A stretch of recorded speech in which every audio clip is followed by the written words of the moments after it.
بسم اللہ الرحمن الرحیم۔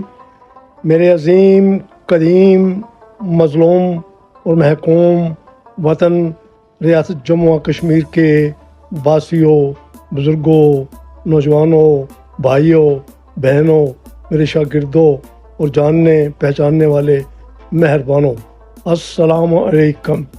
میں اس وقت بروکلین، نیو یارک، امریکہ سے آپ سے مخاطب ہوں۔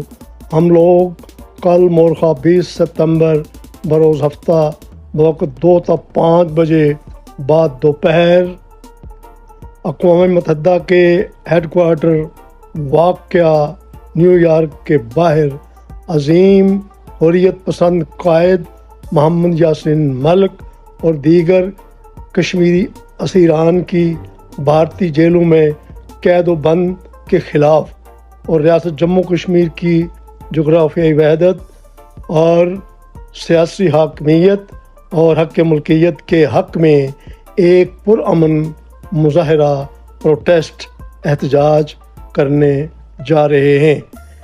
میں اپنے کشمیری بھائیوں سے، بالخصوص بھائیوں بہنوں سے، بچوں سے، بزرگوں سے التماس کرتا ہوں کہ وہ بالخصوص اس احتجاج میں اپنی حاضری کو یقینی بنائیں۔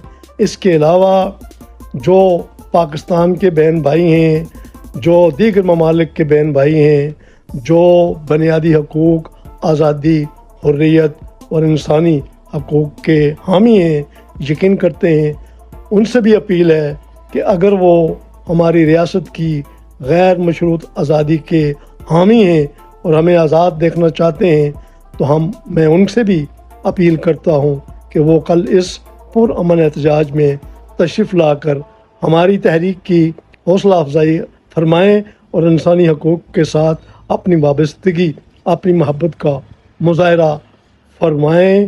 اللہ ہم سب کا حامی و ناصر ہو۔ شکریہ۔